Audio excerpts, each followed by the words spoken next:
भारतीय जनता पार्टीला उत्तर महाराष्ट्रात 2014 व 2019 मध्ये आतापर्यंत घवघवीत यश मिळून आलं आहे। यावेळी 6 जागा या आतापर्यंत सातत्याने विजयी झाल्या आहेत। दिंडोरी, धुळे, जळगाव आणि रावेर या कायमच्या जागा भारतीय जनता पार्टीकडे आतापर्यंत राहायच्या। मात्र गेल्या 25 ते 30 वर्षापासून या 6 पैकी 5 जागांवर भारतीय जनता पार्टी नेहमीच विजय मिळवत आली आहे।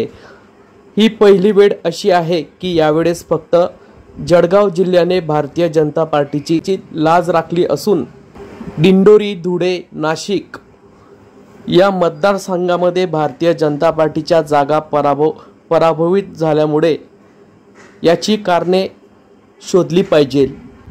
या ठिकाणी भारतीय जनता पार्टीचे संकटमोचक मंत्री गिरीश महाजन यांचे परिश्रम कमी पडले का याची कारणे शोधली पाहिजे, असा मिश्किली टोळा माजी मंत्री एकनाथ खडसे यांनी मंत्री गिरीश महाजन यांना आज दिनांक 5 जून रोजी दुपारी 4 वाजता मुक्ताईनगर येथील निवासस्थानी लगावला आहे।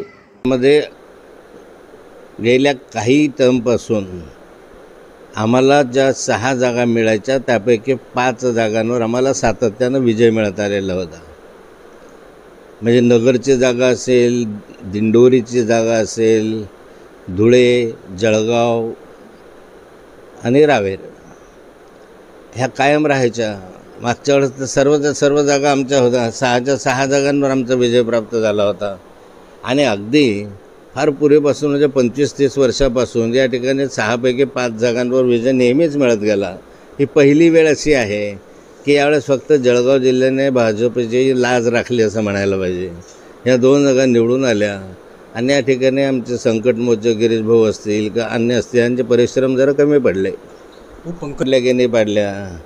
अपयशाचे कारणं काय आहेत? आतापर्यंत यश येत गेलं हे 25-30 वर्षापासून येत गेलेलं यश आहे। ते 30 वर्षापासून गेलेल्या यशाला आता तडा का गेला? पूर्वीची संघटनात्मक स्थिती काय होती, आताची संघटनात्मक स्थिती काय झाली, अशा अनेक विषय आहे। पक्षाचा तो अंतर्गत विषय आहे, त्यावर मी अधिक भाष्य करू इच्छित नाही। पक्षप्रवेशाची आता काही मला घाई नाही आहे।